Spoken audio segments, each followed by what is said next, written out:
For generations, the Ottoman Empire stretched like a colossus across 3 continents, touching the corners of Europe, Asia, and Africa. It became so vast, so feared, and so certain of its own destiny that many believed it would last forever. Its armies marched with authority, its sultans ruled with unquestioned power, and its capital in Constantinople was the center of a world balanced between East and West. But no empire is eternal.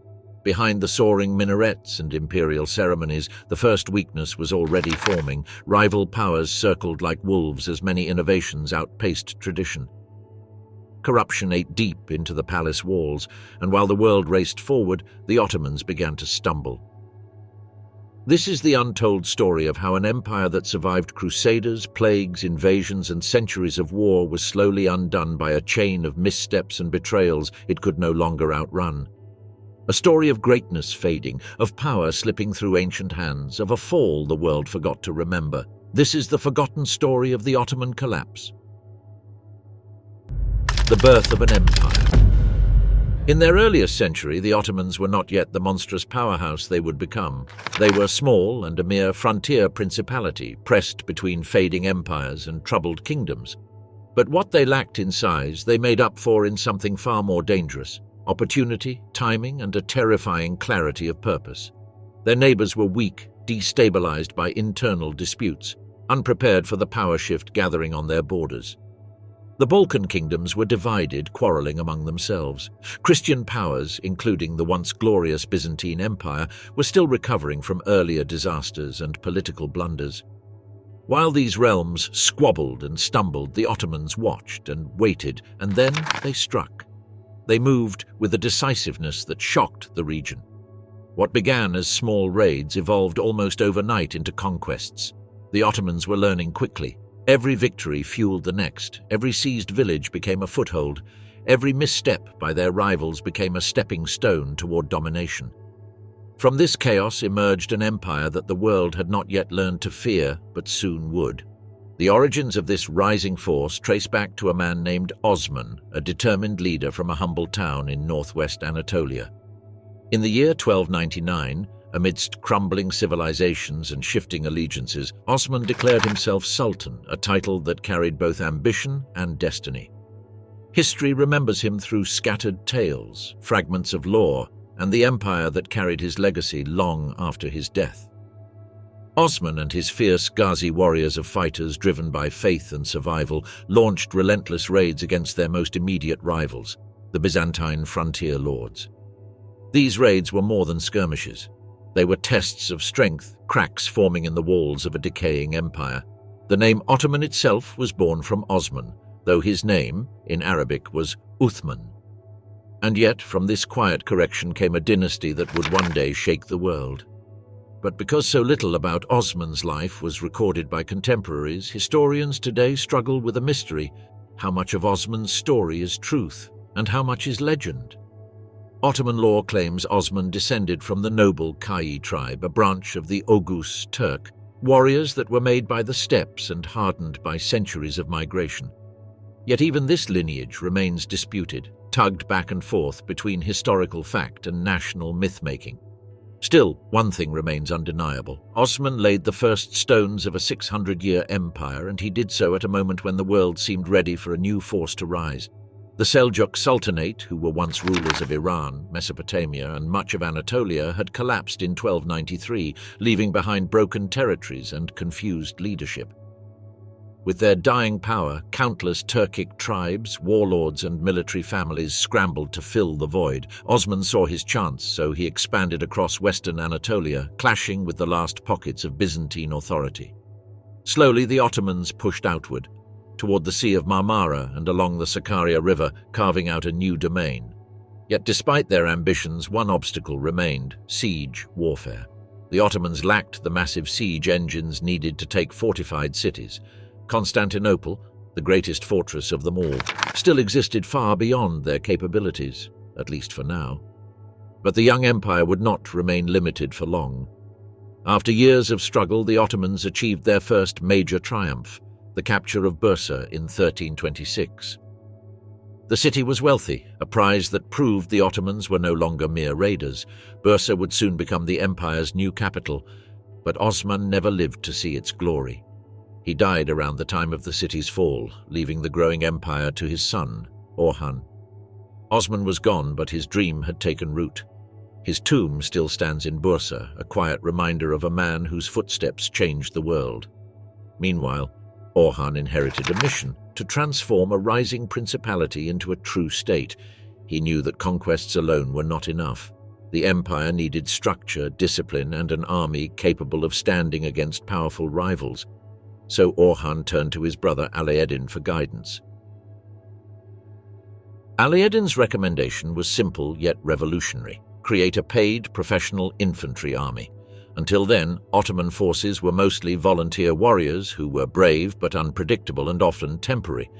With every campaign, they disbanded, returning to their homes until summoned again. Orhan saw the flaw and enacted Alaeddin's idea, forming the first paid infantry corps.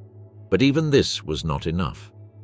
Seeking further advice, Orhan approached a relative by marriage, Sandali Kara Halil, a man whose proposal would reshape world history. Halil suggested forming an elite army from Christian children taken from conquered territories. These boys would be separated from their families, converted to Islam, and raised in loyalty to the Sultan alone. They would be trained, disciplined, and fearsome, the world's first truly modern standing army. An elite force whose unwavering loyalty would become both the Ottomans' greatest weapon and, centuries later, one of their greatest internal threats. During Orhan's reign, the Janissaries had not yet fully formed into the formidable institution they would become under Murad I. But their beginnings were here in this fragile moment of transition. With internal reforms underway, Orhan turned again to the battlefield. In 1331, the Ottomans captured Iznik, a great imam who was once the great Nicaea of Christian councils. In 1337, they seized Izmit, drawing closer to the Bosporus. And by 1338, Ottoman banners flew over Üsküdar, directly across from Constantinople itself. The empire was tightening around the ancient Byzantine capital like a noose. Something monumental was coming, something the world was not prepared for. This time, the Ottomans were no longer rising, they were ascending. And each victory brought them one step closer to the moment when their expansion would collide with destiny, and eventually, centuries later, with collapse. The Wars of Brothers and Kings. 7 years after Orhan's string of victories had shaken the region, the aging yet determined Sultan made another bold move. He occupied the Principality of Karasi. What seemed to the outside world like a small expansion was in truth a crucial piece of a much larger strategy, one that slowly tightened the Ottoman grip over Western Anatolia. And as the Ottomans grew stronger, new alliances began to form in the shadows.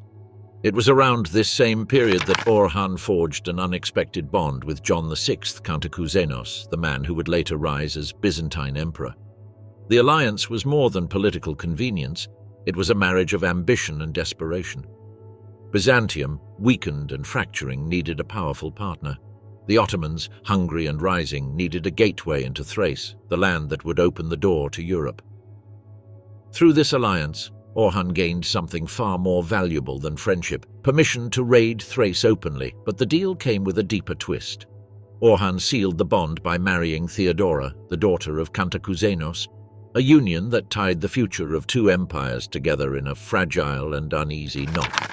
Under the command of Suleiman Pasha, one of Orhan's skilled sons, the Ottomans extended their influence into Gallipoli in 1354. What began as a presence soon became an occupation. The Byzantines were alarmed, terrified even. Kantakouzenos, despite being their supposed ally, attempted to politely ask the Ottomans to withdraw, but the Ottomans refused. This is because Gallipoli had become something else entirely, a treasure chest of spoils. Raids across the region had brought unimaginable riches into Ottoman hands. The rewards were so great that they acted like a beacon across Anatolia. Thousands of Turks, hearing of the wealth and opportunities, flocked to join the rapidly expanding Ottoman ranks. And Orhan? He declared the territory a gift from Allah, divinely given and therefore impossible to surrender. That single refusal triggered chaos in Byzantium.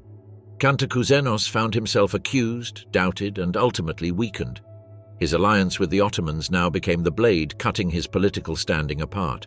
He would fall, and the Byzantine Empire would slide one step closer toward oblivion. The Ottoman world shifted once more when Orhan died in 1362, roughly 80 years old. Many believed grief hastened his death since his eldest son had died not long before in a tragic hunting accident. With the throne suddenly vacant, the empire braced itself. So Murad I stepped forward. He was Orhan's other son. This time, he seized the throne, entering his rule with the force of a storm. By 1382, Murad turned his attention toward Bulgaria. Rather than fight immediately, he first pressured its ruler, Ivan Shishman, into becoming an Ottoman vassal. It was part of Murad's new strategy in Europe. Allow local rulers to remain in place if they recognized Ottoman authority and contributed military forces when summoned. But Murad was not a man of half measures. Even after securing the vassal agreement, he pressed on, capturing Sofia, Pirot, and Nice. Each conquest tightened Ottoman control over the Balkans and set the stage for the moment the world would never forget. The plains of Kosovo became the stage of a decisive confrontation between the Ottomans and the Serbs. The battle was brutal and chaotic, with both armies left devastated, and in the carnage, both leaders fell, yet the Ottomans still held the advantage. While Serbia had poured its strength into this single moment, the Ottoman Empire had reserves and more troops waiting elsewhere, ready to move. Serbia fell and the empire expanded again. But victory came with a cost. This time, Murad I, the conqueror of Europe, lay dead. Murad's son, Bayezid I, rose to power amidst the smoke of Kosovo. He would be known as Yildirim, meaning the thunderbolt. This is for his speed, his fury, and the terrifying force he brought to the battlefield. But he inherited a realm in turmoil. First, he had to restore order after the chaotic victories. Then, a greater threat emerged, the Principality of Karaman. Murad had underestimated Karaman. Bayezid could not afford the same mistake. After Karaman seized territory in Jermiyan and Hamid, Bayezid realized the Ottomans stood on the brink of a new internal war. So he acted swiftly, making peace with Karaman long enough to stabilize Anatolia and secure the loyalty of his Turkish followers. Then, with his back covered, he turned north. He captured Bulgaria, tightening his control over the Balkans, and finally set his sights on the impossible dream, Constantinople. Bayezid began a siege that threatened the very heart of Christendom, and the Christians responded with fury. Europe rallied together, with Hungarians, French, Germans, and other Christian powers united in a massive crusade aimed at crushing the Ottoman advance. The armies clashed at Nicopolis, and Europe expected a decisive Christian triumph, but Bayezid shattered them. The Crusader army was massacred. The victory was so overwhelming that Bayezid's confidence surged. He returned home and, breaking the peace treaty, moved again to conquer Karaman in 1397. Now the Ottoman Empire sprawled across the Balkans and deep into Asia. Bayezid had become one of the most powerful Muslim rulers of his age, an unstoppable force with a single obsession to always expand. What no one knew was that something unexpected was gathering far to the east, something that would nearly annihilate the empire. As the century turned, Bayezid faced a new and terrifying enemy, the Turco-Mongol warlord Timur. The tension between the two titans built slowly at first, with cold threats, territorial disputes, and mutual suspicion. Then in 1402, everything exploded at the Battle of Ankara. Timur had trapped Bayezid by besieging Ankara and cutting off its only water supply. The Ottomans were forced into battle under desperate conditions. The result was catastrophic. Timur's armies crushed the Ottomans. Bayezid and two of his sons, Musa and Mustafa Celebi, were captured. Bayezid died shortly after, though accounts differ on whether he was treated with honor or cruelty. The empire had lost its sultan, its armies were broken, and its future lay in chaos. With Bayezid gone, the empire was destroyed. His remaining sons, Isa, Musa, Mehmed, and Suleiman, each claimed the right to rule. Their competing ambitions ignited a decade-long civil war known as the Ottoman Interregnum, the darkest internal crisis the empire had ever faced. Timur had named Mehmed Celebi as the next sultan, but the brothers refused to accept this. The war was inevitable. Suleiman seized Edirne and dominated Thrace. Mehmed controlled Amasya. Isa and Musa battled for Bursa, with Isa briefly gaining control, only to lose everything when Mehmed struck back. Betrayal, shifting alliances, and assassinations followed. Isa escaped at first, but was soon captured and killed, supposedly under Mehmed's orders, but the struggle was far from over. Suleiman, who had once supported Isa, captured Bursa and Ankara, further intensifying the conflict. Mehmed then formed a temporary alliance with Musa and sent him across the Black Sea to rule the European half of the empire, but alliances in this war lasted only as long as convenience. Suleiman aligned himself with the Byzantine Emperor Manuel II, then later with the Serbs. His confidence grew until his temper cost him everything. His allies abandoned him one by one, and Musa struck. In 1411, Musa captured Edirne. Suleiman tried to flee but was murdered during his escape. Now only two brothers remained. Furious with Byzantium for supporting Suleiman, Musa besieged Constantinople. Manuel II called for Mehmed's help, forcing Mehmed to break his agreement with Musa and defend the very city the Ottomans dreamt of conquering, but Mehmed could not stay in the city long. A mutiny started in his lands, dragging him back home to restore order. Only once stability returned did he turn again toward his brother. Mehmed gathered Serbian support and confronted Musa at Samurlu. The battle was brutal, and Musa was captured and killed shortly after. For the first time in a decade, the civil war was over. Mehmed Çelebi emerged from the ashes as Sultan Mehmed I, the ruler who finally reunited an empire torn apart by its own bloodlines. His reign focused on healing, stabilizing, and restoring what had been nearly lost, but he was not without challenges. His surviving brother Mustafa, long hidden, resurfaced as a political threat. A revolutionary scholar, Sheikh Bedreddin, stirred unrest across the empire, pushing rebellion from 1416 forward. These threats were crushed, but not without cost. Mehmed's tumultuous rule ended with his death in 1421. The empire passed to his son, Murad II, a ruler who would inherit a realm still recovering from wounds that had not yet healed. And the road ahead would only grow darker. The betrayal. Early in Murad II's reign, when the empire was still fragile, Emperor Manuel II of Byzantium made a bold move. He supported Mustafa Çelebi, a forgotten son of Bayezid I, as the rightful Ottoman ruler. Mustafa rose with Byzantine backing, but Murad crushed the rebellion swiftly. Mustafa was captured, executed, and the message was clear. No more pretenders, no more opportunists, but Murad never forgot Constantinople's betrayal. Fueled by anger, Murad marched on Constantinople until sudden news forced him to stop. The Byzantines had lifted another of his relatives, a 13-year-old brother, as a puppet claimant to the throne. Murad abandoned the siege and returned to put down this new revolt.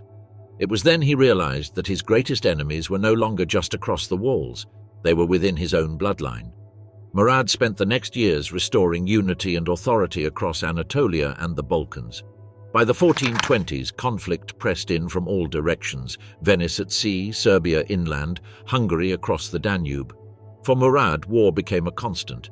In 1444, a massive crusade led by John Hunyadi surged toward Ottoman lands. Murad had abdicated the throne to his young son Mehmed II, but the boy sultan could not face the crisis alone. Murad returned and crushed the Crusaders at Varna, but the battle planted seeds of future conflict, especially with Wallachia, whose Prince Vlad II sent reluctant support to the crusade despite his sons, including the future Vlad the Impaler, being Ottoman hostages. Trouble inside the empire forced Murad back into power once again. Soon after, Hunyadi launched another invasion. On the fields of Kosovo, Murad intercepted him and won a second decisive victory. Hunyadi escaped, but the threat faded. Murad then restored order across Anatolia and Europe, challenged rebellious vassals, and pushed the empire towards stability. By 1451, weakened by illness, he died, and the throne passed fully to Mehmed II. This time, the young sultan would not falter. At just 21, Mehmed II returned to the one dream every Ottoman sultan had failed to achieve: the capture of Constantinople.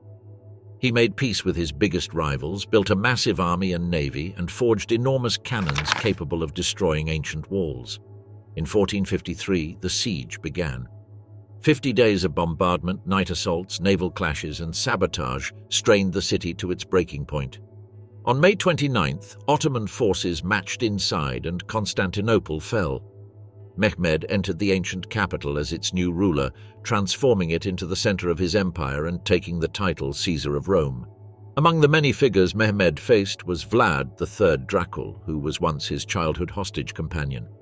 Vlad's brother grew loyal to the Ottomans, but Vlad became their bitter enemy. Their conflict was personal, brutal, and legendary. Though Mehmed never fully conquered Vlad's homeland, he dismissed the threat. The empire was too vast now. One prince could not stop it. When Mehmed died in 1481, Bayezid II took the throne. After defeating his brother Cem in a succession struggle, Bayezid focused on stabilizing and strengthening the empire. In 1492, when Spain expelled its Jews and Muslims, Bayezid condemned the act and sent Ottoman ships to rescue the refugees, ordering his governors to welcome them with protection and dignity. Their arrival enriched the empire, and Bayezid earned the title the Just. Under his calm leadership, the Ottomans stepped into the next century stronger than ever. A divided dynasty. As the 16th century began, Sultan Bayezid II was locked in a grinding naval war with Venice, a conflict that dragged on until 1503. Under Admiral Kemal Reis, the Ottomans dominated the Mediterranean and forced Venice to accept Ottoman terms. But while the empire strengthened at sea, unrest began brewing in Anatolia. In 1511, Safavid-inspired Kızılbaş rebels rose under Sarkulu. The revolt collapsed, but its spark spread into the palace, igniting a deadly rivalry between Bayezid's sons, Ahmed, the favored heir, and Selim, the fierce warrior. The Janissaries backed Selim, fearing Ahmed's ties to the Safavids. Bayezid abdicated in 1512, choosing Selim. Within a month, the old sultan was dead. Selim was now ruler. Selim secured the throne the only way the empire understood, by eliminating all rivals. Then he struck east, targeting the Safavids directly. In 1514, at Chaldiran, Selim's gunpowder army crushed Shah Ismail's cavalry. Ismail's aura of invincibility vanished and Tabriz fell, but Selim pressed further toward the Mamluk Empire. Between 1516 and 1517, Selim destroyed the Mamluk armies at Marj Dabik and Ridania. With their collapse, the Ottomans absorbed Egypt, the Levant, Mecca, and Medina. For the first time, an Ottoman sultan held the holiest cities of Islam. By Selim's death in 1520, the empire had expanded nearly 70% in just 8 years. Selim's son Suleiman I inherited a vast empire and reshaped it through sweeping legal reforms that endured for centuries. While strengthening internal law and tolerance, he also expanded outward as Belgrade fell, Rhodes surrendered, and Hungary collapsed at Mohacs, with its king dying in retreat. The struggle for Hungary triggered conflict with the Habsburgs and resulted in Suleiman's march on Vienna in 1529, though the siege failed. Hungary soon split into 3 parts, one Ottoman, one Habsburg, one a vassal state. Suleiman fought repeated wars with the Safavids, pushed into North Africa, and challenged European fleets across the Mediterranean under Admiral Barbarossa. Ottoman influence even touched the Indian Ocean. Suleiman died in 1566 during the siege of Sigetvar, the last great victory of his reign. Selim II inherited power, but not his father's discipline. Real authority shifted to Grand Vizier Sokolu Mehmed Pasha and the imperial harem. Yet the empire stayed powerful as they had peace with Austria, stability with the Safavids, and fast suppression of revolts. But the conquest of Cyprus in 1570 sparked a Christian backlash, leading to the Battle of Lepanto. Though the Ottomans lost the battle, they quickly rebuilt and secured both Cyprus and Tunisia by 1574, the year Selim II died. Murad III expanded the empire into North Africa and Persia and waged new wars with Austria. But at home, corruption spread, loyalties fractured, and the administrative machine weakened. The empire remained outwardly strong, yet internally unstable. The first deep cracks of decline had begun to appear. The harem rules. The Ottoman Empire entered the late 16th century like a great ship battered by too many storms. This time, it was still vast, still mighty, but straining day by day. Decades of ceaseless conflict had gnawed away at its treasury, devoured its patience, and pushed its people to a breaking point. Taxes rose like a relentless tide. Prices followed, swelling with inflation that crept into every market, every home, every soldier's pay chest. And as the empire demanded more from its people, the people began offering less in return. Even the once unyielding Janissary Corps, the elite backbone of Ottoman military power, began to break. Their discipline faltered, their loyalty was weak, and their confidence in the throne was shaken by a simple, unsettling reality. The Sultan no longer stood at their head. Murad III, who was only the second Sultan after Selim II, who never personally led his armies into battle, ruled not with the steel of his ancestors, but from behind the ornate screens of the palace. And the power vacuum left in the wake of his absence was quickly filled by the voices behind the jeweled curtains. The women of the harem became political forces in their own right, whispering influence into every corner of the empire. Some helped stabilize the court and others deepened the weaknesses. The empire was drifting, but in the midst of this slow unraveling, Murad III managed one achievement that seemed to defy the chaos surrounding him. Meanwhile, Murad III reached across continents and faiths, sending envoys toward a woman whose reputation was seen throughout Europe, Queen Elizabeth I of England. It was a partnership no one saw coming. Murad argued that the Islamic world and Protestant England shared more with one another than either did with the Catholic powers dominating Europe. Philosophically distant yet politically aligned, both the Ottomans and the English found a common enemy in Catholic Habsburg Spain, and Elizabeth listened. In 1581, the two worlds struck a remarkable agreement. English merchants received priority within Ottoman lands. Trade flowed between Istanbul and London. Goods, letters, and political support crossed seas once thought impossible to bridge. This alliance was fragile, unlikely, and daring, and would outlive Murad himself, passing like a diplomatic inheritance into the hands of his successor, Mehmed III. But the diplomatic brilliance of the empire could not shield it forever from the storms gathering at its borders. Mehmed III ascended the throne as the final sultan of the 1500s, inheriting an empire tangled in the ambitions of Europe. Vassal states whispered alliances behind Ottoman backs. Austria loomed like a mountain of steel to the north. Tension seeped into every frontier. At first, the empire faltered. Ottoman troops suffered early losses against a coalition of Habsburg and Transylvanian forces. Rumors spread of a weakening empire, a fading giant, but then came Carestis, the Battle of Hasova, 1596. A brutal, chaotic clash that swung on the edge of disaster until the Ottomans surged with fierce resolve. Mehmed III's armies shattered their enemies and restored the illusion of unshakable Ottoman might. Yet this victory was deceptive, a single strong gust before the storm's return. For even as the 1500s ended, new pressures mounted. However, a brief moment of relief arrived. Peace was reached with one of the most troublesome vassal leaders, Michael the Brave, whose earlier campaigns had bloodied Ottoman forces. He now preferred diplomacy over conflict, but peace never remained long in the empire. The new century opened with Mehmed III still on the throne, facing a Europe newly rearranged by the ambitions of Michael the Brave.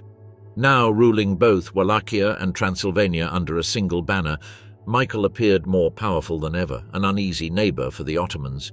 Yet the empire refused to yield ground. Barely into the 1600s, Ottoman troops seized the fortress of Nagikanica, a strategic victory that immediately drew Austrian fury. A siege followed the next year. Cannon thunder rolled across the walls, but the Ottomans held on.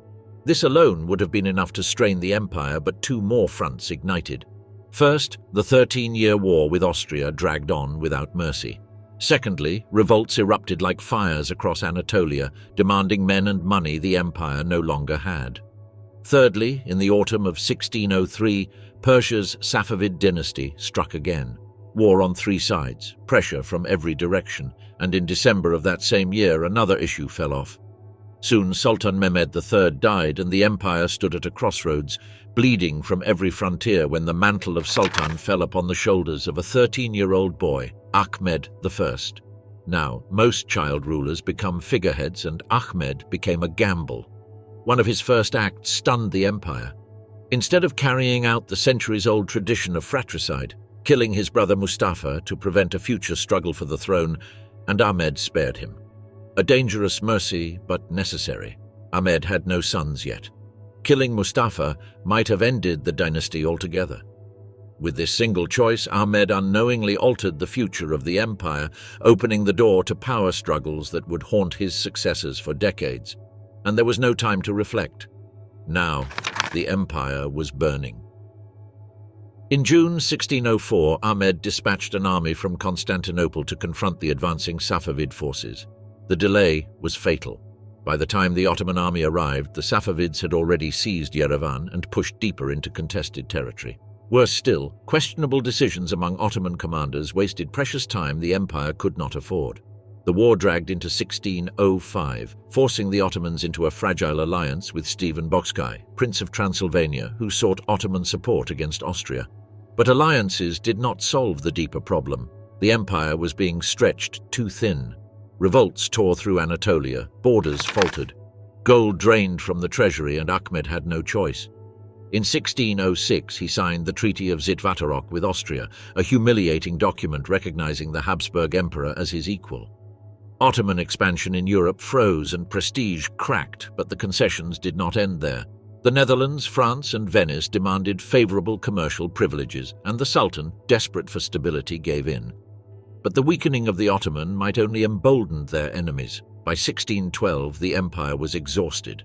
The Safavids negotiated from a position of strength, and the resulting Treaty of Nasu Pasha forced the Ottomans to surrender every territory gained since the victorious war of 1578 to 1590. The map snapped back to the borders set in 1555, forming the Treaty of Amasya, 50 years erased. Decades of bloodshed undone in a single stroke, and yet Ahmed pushed on. He pursued peace with France, Venice, and England. He built mosques, issued reforms, and donated generously to religious causes, trying desperately to calm the empire's storm. But the issues had already seeped into the bones of the state, and in 1617 Ahmed I fell ill and died. He left behind an empire and a throne no one was prepared to claim. For the first time in Ottoman history, a brother succeeded a deceased sultan before the sultan's own son. Mustafa I, plagued by severe mental instability, ascended the throne not through strength but through palace politics. His mother, Halime Sultan, wielded much of his authority for him, but chaos does not obey titles. Mustafa's short reign dissolved into confusion. He struggled to command the state or the army. The Janissaries grew restless. The Sipahi cavalry grumbled. Even the governors revolted, particularly the powerful leader of Erzurum, who sought to avenge Ahmed's earlier decisions. The empire drifted toward collapse, and so, in an almost predictable twist, Mustafa was deposed and spared only by his mother's desperate pleas. His replacement was a 14-year-old boy, Osman II. This boy saw clearly what so many before him had ignored. The empire was dying from within. His first acts were diplomatic, but the young sultan craved more than signatures on paper. He wanted revival, wanted rebirth, and so he did the unthinkable. He personally led a campaign into Poland, punishing a kingdom that had meddled in Ottoman vassal affairs. But after the disastrous Ottoman defeat at Chukim, Osman began to see the deeper problem, the Janissaries. They were once elite, but now undisciplined, corrupt, and resistant to change. He moved to punish them, cutting their pay, closing their coffee houses, and tightening control. But the Janissaries would not be reformed. They wanted to rebel. In a violent upheaval that affected the palace, they seized Osman, dragged him away, and strangled him to death. He became the first Ottoman sultan murdered by his own army, and his death reopened the door for the unstable Mustafa I. Mustafa I returned to the throne in 1622, furious and trembling with paranoia. He ordered executions, he called for vengeance, but he could not control the Janissaries, nor the Sipahi cavalry, nor the revolts rising in the east. His mother, seeing the destruction closing in, once again intervened. She agreed to remove him as long as he was spared, and thus another child was lifted onto the throne, Murad IV, an 11-year-old boy. The empire watched the coronation with a mixture of fear and fragile hope. At first, Murad was a figurehead with his mother and grand viziers ruling in his name. But as the years passed and the chaos deepened, something changed within the young sultan. He took power, took control, and took revenge on disorder wherever he found it. Murad IV became a ruler forged by crisis, a man of ferocity, brutal discipline, and iron will. He banned alcohol, tobacco, and coffee. He stalked the streets in disguise, executing lawbreakers with his own hands. The Safavids pushed deep into Ottoman lands. Murad returned the fury tenfold. Ottoman armies stormed in Azerbaijan, Tabriz, Hamadan, and in 1638 the jewel of the campaign in Baghdad fell to Murad's relentless siege. The Treaty of Zahab in 1639 finally ended the long agony between the Ottomans and Safavids, establishing borders that would hold for centuries.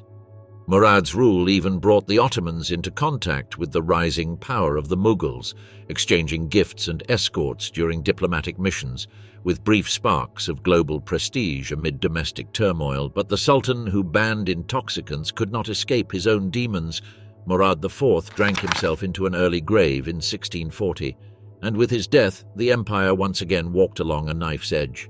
Eventually, Ibrahim I took the throne in the wake of Murad's iron rule and immediately reversed its stability. He made peace with Austria and the Safavids, but peace could not mend the damage of his excess. He indulged in luxuries that drained the treasury, surrounded himself with extravagance, and raised taxes again and again. The Grand Vizier Kemanke's Mustafa Pasha attempted to repair the economy, but after his execution in 1644, nothing stood between Ibrahim and the consequences of his reckless rule. By 1645, he plunged the empire into another costly war, this time against Venice over the island of Crete. Enough was enough, the Janissaries revolted. The palace shook with rebellion, and in the chaos, Ibrahim was seized, deposed, and ultimately strangled. His 6-year-old son, Mehmed IV, inherited a throne soaked in blood and trembling beneath the weight of a collapsing empire. Age of strain and storm. As the 17th century bled into its final decades, the Ottoman Empire, which was once a colossus that cast its shadow across 3 continents, found itself between fleeting glory and creeping decay. At the heart of this turbulent era stood Sultan Mehmed IV, a ruler whose astonishingly long reign promised revival, but instead became the slow drumbeat announcing the empire's future unraveling.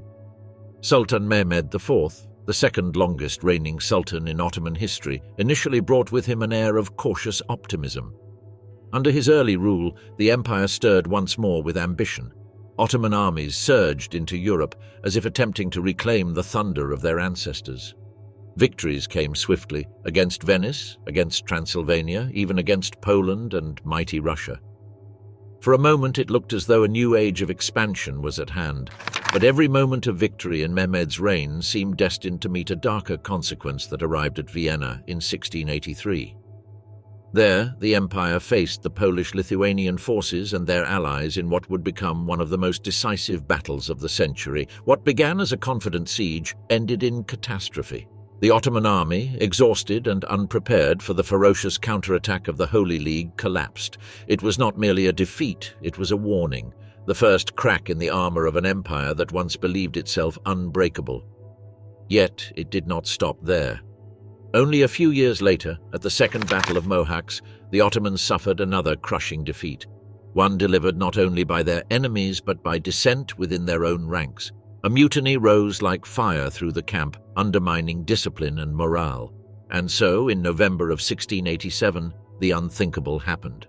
Sultan Mehmed IV, once the hope of renewal, was overthrown by the very soldiers sworn to defend the empire. His brother, Suleiman II, was placed on the throne, an emperor born from mutiny rather than legacy. But the flames of unrest that lifted him to power were now burning uncontrollably. The rebellion that crowned Suleiman II continued to shake the empire from within, yet the Ottomans, desperate to recover lost ground, hurled themselves back into the struggle against the Holy League. Their situation was grim. Even their Crimean vassals, normally reliable defenders of the northern frontier, were now preoccupied with resisting Russian advances. But somehow, against all expectations, Ottoman commanders reclaimed Belgrade and Nis in 1690. Still, fortune remained fickle. Their appeal for aid from Mughal Emperor Aurangzeb in 1688 was refused, leaving them isolated. They pushed back Austrian advances in Serbia and suppressed revolts in Macedonia and Bulgaria. For a moment it seemed that Suleiman, despite the chaos, might stabilize what remained of the empire, but something happened.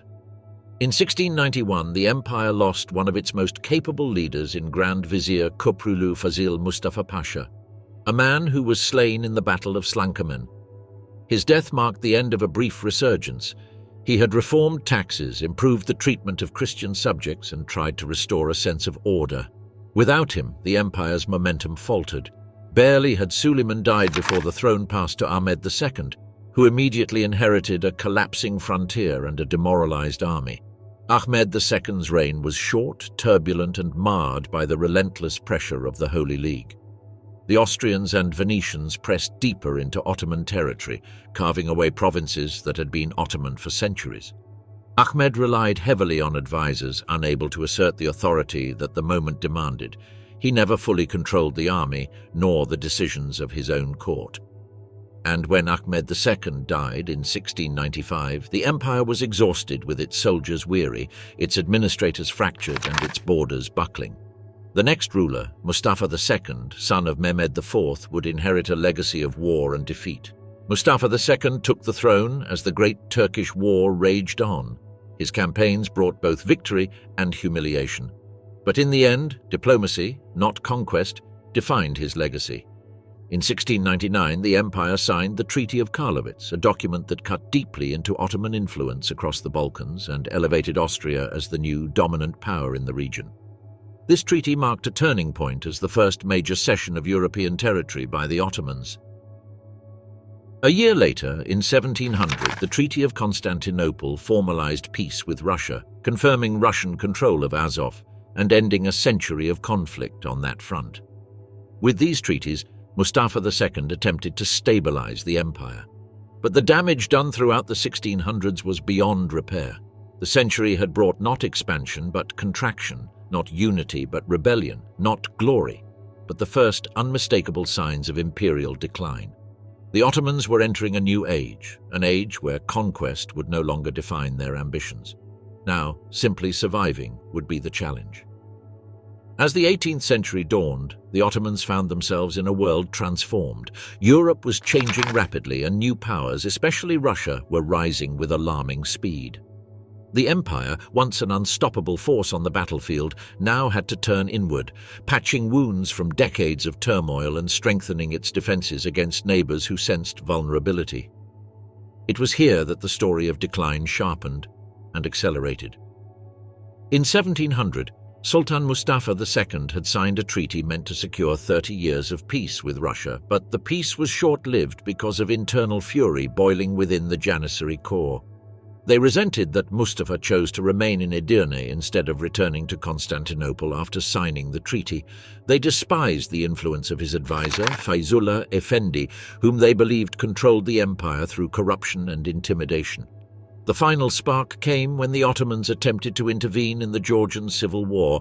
A Janissary unit, already unpaid and furious, was ordered to join the campaign. Insult turned to outrage. Protests ignited in Constantinople. Soldiers joined civilians. Riots surged through the streets. Feyzullah Efendi tried to silence them by arresting their representatives, but this only ignited the blaze. The rebels marched on Edirne itself. By August 22, 1703, the unthinkable had happened once more. Mustafa II was overthrown and his advisor was killed. His brother, Ahmed III, ascended the throne, yet he inherited a capital drowning in unrest. Ahmed III's first challenge was calming the furious Janissaries and restoring order. Only with the appointment of a new Grand Vizier, Ali Pasha, did Constantinople finally settle. But peace at home allowed attention to turn outward, and Europe was already watching. Ahmed strengthened ties with England and France and forged a surprising alliance with Charles XII of Sweden, who sought refuge in the Ottoman court after losing to Russia at the Battle of Poltava in 1709. The Swedish king pressed Ahmed to strike Russia while it was weakened. Against the promises of the 1700 treaty, the Ottomans declared war on Russia in 1710. What followed shocked Europe. At the Prut River, Ottoman forces encircled Peter the Great, forcing him into a humiliating treaty.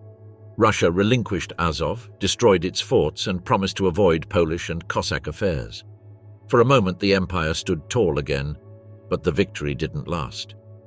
In 1714, Ahmed III turned his attention to Venice, launching a successful campaign to seize Morea. But Austria soon intervened, igniting the Austro-Turkish War of 1716 to 1718. Prince Eugene of Savoy delivered crushing defeats to the Ottomans, threatening to unravel everything. The war disrupted European trade, forcing Britain and Holland to intervene diplomatically. The result was the Treaty of Passarowitz in 1718. Ottomans kept Morea, but Austria seized Belgrade, parts of Wallachia, and Temesvar. The empire's westward ambitions were shattered. Then, in 1724, the Ottomans and Russia attempted to divide Safavid Iran, but by 1730 the Ottomans were driven out, humiliated and exhausted. Back home, anger boiled again, fueled by economic hardship and resentment toward the Sultan's extravagant lifestyle, and once more the Janissaries rose. Led by Patrona Halil, they stormed the capital. Ahmed III was deposed, replaced by his nephew Mahmud I. The empire seemed trapped in an endless cycle of rebellion and war. Mahmud I's first task was survival. He crushed the Patrona Halil rebellion, executing its leaders and restoring a fragile order. But peace remained elusive. War with Persia dragged on without resolution. Then, in 1735, Russia and Austria decided once again to strike the Ottomans, this time encouraged by their alliance with Iran. Russia hurled its armies toward Crimea, burning palaces and fortresses, pushing deeper and deeper. They seized Azov once more. Austria joined the war in 1737, only to stumble into defeat after defeat, resulting in the loss of Belgrade in 1739. Yet all three empires in Russia, Austria, and the Ottomans were suddenly confronted by an unexpected enemy, a devastating plague, choking armies and cities alike from 1737 to 1739. In the chaos, peace became inevitable. The Treaty of Belgrade in 1739 returned Serbia and other territories to the Ottomans. Russia was forced to sign the Treaty of Nice soon after, ending the war while retaining Azov. It was a bruised, exhausted peace, but peace nonetheless. 6 years later, Sultan Mahmud I died, and the throne passed to Osman III, a man whose life prepared him for anything except ruling an empire. Osman III had spent 51 years confined in the palace, who were hostage to the Ottoman practice of preventing rivals from forming political networks. This long isolation scarred him deeply. His reign was quiet as he removed musicians from the palace entirely, believing music distracted from proper conduct. Yet, despite his peculiarities, he made one profoundly important decision, the German of 1757, which solidified the sacred balance of responsibilities between Christians, Jews, and Muslims in the Holy Land. It prevented religious conflict in one of the most volatile regions on earth. Osman died that same year, leaving the throne to Mustafa III. Mustafa III ascended to the throne with a clear mission: restore order. He tackled the empire's failing coinage, aging aqueducts, and decaying infrastructure. He traveled extensively, determined to ensure laws were actually carried out beyond the capital. Externally, he wanted peace at all costs, resisting pressure, especially from Frederick the Great of Prussia, to involve the Ottomans in European conflicts. But peace as always escaped the empire. Russia exerted suffocating influence over Poland and Crimea. Ottoman patience snapped. In 1768, war with Russia ignited once more, and the slow, tragic descent of the Ottoman Empire continued. The war had ended, but not in the triumphant blaze the Ottomans once believed would always follow their banners. Instead, the empire found itself forced into a humiliating bow before the Russian Empire in 1774. The treaty that concluded this war was not simply ink on parchment, it was a wound carved into the Ottoman psyche. The vast state, which for centuries dictated terms to kings and emperors, now found itself yielding precious territory, handing over reparations it could barely afford, and granting Russia the right to act as the protector of Orthodox Christians in its vassals of Wallachia and Moldavia. This last concession was more than a diplomatic clause. It was an admission that a foreign enemy now had a moral pretext to insert itself into Ottoman affairs. A sovereign empire, for the first time in memory, was forced to tolerate the shadow of another power looming over its subjects. But in a twist as tragic as it was symbolic, Sultan Mustafa III, who had carried the weight of this war, did not live to see its conclusion. He died suddenly of a heart attack in January of 1774, months before the treaty was signed. The humiliations of the empire were finalized not under his pen, but under the uncertain reign of his successor, Sultan Abdul Hamid I. When Abdul Hamid I ascended the throne, he inherited not a confident empire, but one staggering from defeat, its prestige buckling under foreign pressure. Yet the new sultan refused to be remembered as the monarch who watched the empire crumble. One of his highest priorities became clear immediately: the reform of the Janissaries, once the most feared infantry in the world, but now notorious for corruption, insubordination, and political meddling. Abdul Hamid sought to clean their ranks, reform their discipline, and bring the entire Ottoman military structure into a new age. His vision did not end there. He established the Imperial Naval Engineering School, a signal that he understood something many of his forefathers had dismissed. The next century would belong to those who ruled the seas. And beyond military reforms, Abdul Hamid concentrated immense effort on tightening his control over the crucial provinces of Syria, Egypt, and Iraq, lands whose loyalties had often wavered, especially when the central government appeared weak. But there was a storm forming in the north, and it would not wait politely. Although Abdul Hamid hoped to avoid further conflict with Russia, the empire's old foe refused to fade. Russia quickly abused its newly acquired role as protector of the Orthodox Christians, treating the privilege as a license to interfere repeatedly in Ottoman internal affairs. By 1787, the Sultan could no longer avoid what had become inevitable. War with Russia erupted once more. At first, the Turks fought with surprising resilience. The spirit of their ancestors seemed to flicker once more, and early engagements gave them hope. But then Austria entered the conflict on Russia's side. A two-front war began to squeeze the Ottomans like a tightening vice, straining their already fragile reserves of manpower and morale. As the war dragged on and bad news accumulated like dark clouds, Sultan Abdul Hamid's spirit broke before his body did. Worn down by crisis, grief, and the unbearable pressure of watching the empire slip through his fingers, Abdul Hamid died in April of 1789, and with him, yet another glimmer of stability dimmed. The fall of the old world. The throne passed to Selim III, a ruler young enough to imagine change and bold enough to attempt it. He inherited not only the war against Russia, but also the heavy burden of halting the empire's accelerating decline. Soon into his reign, Selim was forced to accept peace on Russian terms, terms that once again favored his adversaries. But unlike many before him, Selim refused to dwell on the humiliation. As soon as the war ended, he pivoted toward massive reform. He assembled committees of scholars, administrators, and modernists, commissioning sweeping changes in taxation, land management, and provincial governance. He revived and expanded the military reforms of Abdul Hamid, seeking to recreate the Ottoman military into a force that could withstand the new European age of gunpowder precision and industrial discipline. Selim also made a historic leap. He opened Ottoman embassies in major European capitals, creating diplomatic bridges to the West, something unthinkable in earlier centuries. And then, like a lightning bolt from a clear sky, came an event that would transform the fate of the Middle East.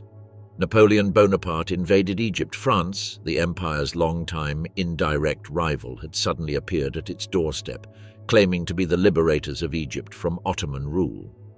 Forced to respond, Selim III declared war on France and, in a stunning twist, found himself aligning with Great Britain and Russia, his former enemies. The century closed not with stability, but with chaos, new alliances, and a dawning recognition that the Ottomans had entered an era where survival was their primary goal. If the 1700s had been painful, the 1800s would be catastrophic. Selim III remained sultan as the new century began. Napoleon had carved his mark upon Egypt, but withdrew before completely uprooting Ottoman authority. Selim admired the French general, but admiration was a luxury the Sultan could not afford. The great powers of Europe circled the empire like wolves around an aging lion. France wanted Selim's support, and Russia sought to dominate him. Selim wanted to support Napoleon, but fear outweighed admiration. The Russian-British alliance loomed over him, and he dared not provoke it. Thus, the Ottomans maintained an uneasy alliance with Russia until 1806, when everything collapsed. Selim's decision to replace the governors in his vassal states of Wallachia and Moldavia infuriated Russia, who viewed the action as a direct affront to their protectorate rights. War started again, but Selim had more than Russia to worry about. Inside his own empire, the Janissaries and the Yarmouk troops rose against him, furious about his reforms that threatened their traditional privileges. In 1807, Selim III was deposed and thrown into prison. The empire had once again devoured its reformer. Selim's cousin, Mustafa IV, ascended the throne, but his rule was short and stained with betrayal. When reformist forces attempted to restore Selim III, Mustafa panicked and ordered Selim's assassination. With that one act, the Ottoman Empire lost one of its last great reforming visionaries, and Mustafa's grip on power crumbled almost immediately. Mahmud II rose with the support of reformers, overthrew Mustafa in July of 1808, and claimed the throne. This was the dawn of the reign of a man who would reshape the empire more radically than any ruler since Suleiman the Magnificent. When Mahmud II began his reign, the empire was surrounded by enemies and torn apart from within. Yet he possessed something rare in Ottoman rulers of the 19th century: unbreakable resolve. He inherited the war against Russia, which finally ended in 1812 with the Treaty of Bucharest. The Ottomans were forced to surrender the eastern region of Bessarabia, another painful territorial loss. But worse problems were coming. In 1815, Serbia shook the empire with a determined movement for autonomy. Then, in 1821, the Greeks ignited their own revolution, a blaze that would transform the political map of the Mediterranean. Mahmud II fought desperately to maintain control. He called on his vassal, the ambitious governor of Egypt, Muhammad Ali Pasha, to send troops. And Egypt did, temporarily tipping the scales back in the Ottomans' favor, but Europe had plans of its own. In 1827, Britain, France, and Russia formed an alliance to crush it in Greek waters. At the Battle of Navarino, the Ottoman-Egyptian fleet was annihilated in one of the most devastating naval defeats of the century. Mahmud, who was enraged, declared war on Russia. The Russo-Turkish War of 1828 to 1829 ended predictably. The Ottomans lost again. By 1830, they were forced to recognize Greek independence. Another piece of the empire was gone forever.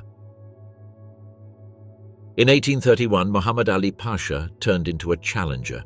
He demanded that Mahmud honor a promise to appoint him governor of Syria and Tarsus. When the Sultan hesitated, Muhammad Ali unleashed his armies, led by his brilliant son, Ibrahim Pasha.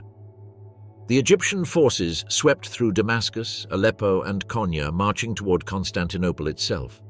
Mahmud, now desperate, turned to the only power willing to help him, Russia. The empire that had been the Ottomans' greatest enemy for over a century now sent troops to defend them. Yet even with Russian support, the Ottomans suffered defeat in 1839 at the Battle of Nezib.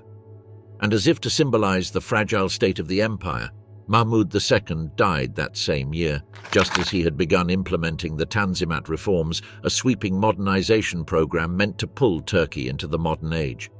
He never lived to see whether those reforms would save the empire.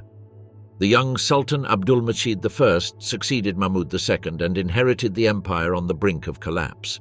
In 1840, the Oriental Crisis started. The Ottoman navy defected entirely to Muhammad Ali of Egypt. The situation was so dire that the empire would have fallen without the intervention of Britain, Russia, Austria, and Prussia. Their Convention of London forced Muhammad Ali to surrender Syria, Adana, Crete, the Hijaz, and the Holy Land. Egypt remained officially part of the empire, but only on paper. Abdülmecid spent the next decade implementing reforms, resulting in the Hati-i-Humayun of 1856, which promised equality to all subjects regardless of ethnicity or religion. In 1853, the Ottomans found themselves yet again at war with Russia. But this time, Britain and France rushed to defend the empire out of fear of Russian expansion. The Crimean War ended in 1856 with the Treaty of Paris. The Ottomans survived, but the victory masked a deeper truth. They had survived only because Europe had propped them up. Abdülmecid died of tuberculosis in 1861, leaving the empire to his brother Abdulaziz. Abdulaziz continued the reforms, introducing a council of state, a modern civil code, and new educational systems. But the empire was bleeding wealth and territory. The Balkans grew restless, nationalist revolts flared everywhere. Then there was the Russo-Turkish War of 1877 to 1878, a catastrophe. Russia, backed by Romania, Bulgaria, Serbia, and Montenegro, crushed the Ottoman armies. The Congress of Berlin in 1878 carved away enormous pieces of the empire. Romania, Serbia, and Montenegro gained independence. Bulgaria became a principality. Austria-Hungary occupied Bosnia. Britain seized Cyprus. And just before this disaster, Abdulaziz had been dethroned by his own ministers. Another reminder that the empire was tearing itself apart from within. His successor, Abdul Hamid II, inherited a broken map and a restless population. Abdul Hamid briefly restored a constitution in 1876, only to suspend it 2 years later. Europe continued swallowing Ottoman lands as France took Tunisia, Britain seized Egypt. The Greco-Turkish War of 1897 ended in an Ottoman victory, but it was a hollow one. Crete remained autonomous, and the Balkans simmered with revolt. By the dawn of the 20th century, the empire was no longer an empire in the traditional sense. It was a patient kept alive by foreign doctors, but the final blow would come not from Europe, but from within. In 1908, young officers and students who were disillusioned, desperate, and patriotic as they rose up. Led by figures like Ahmed Niazi and Ismail Enver, they forced Abdul Hamid II to restore the constitution. Political parties blossomed overnight. The Committee of Union and Progress dominated the new government, but the system was chaotic and inexperienced.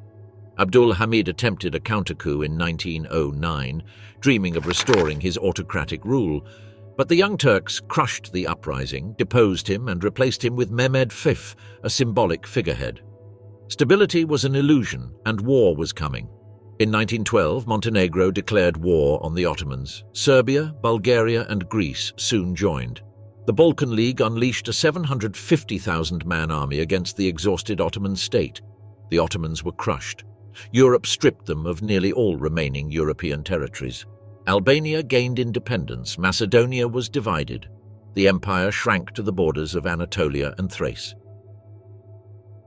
A brief second Balkan War allowed the Ottomans to retake Adrianople, but the victory changed nothing. It was clear that the empire was dying. Despite warnings from diplomats, the Cup leadership committed the empire to the Turco-German alliance in 1914. War erupted after a Turkish naval attack on Russia's Black Sea coast triggered declarations of war by Russia, Britain, and France. The Ottomans achieved early victories, most famously at Gallipoli, but the empire was strategically doomed. Surrounded by enemies, plagued by Arab revolts, starved of resources, the Ottoman war machine collapsed.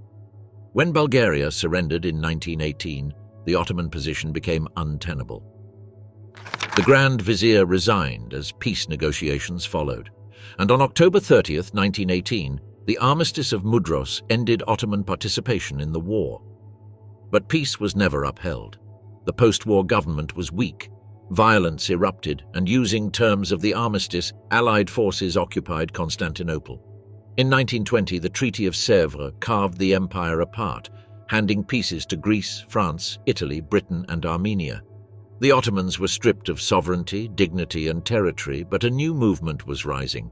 Under Mustafa Kemal, nationalist forces rejected the treaty and launched the Turkish War of Independence. Backed in part by a chaotic Soviet Russia seeking allies, the nationalists triumphed. With the Treaty of Lausanne in 1923, the Republic of Turkey was born. The Ottoman Sultanate was abolished, and the last sultan, Mehmed VI, fled into exile in 1922. Ultimately, the Ottoman Empire, that was once the unstoppable conqueror of 3 continents, no longer existed.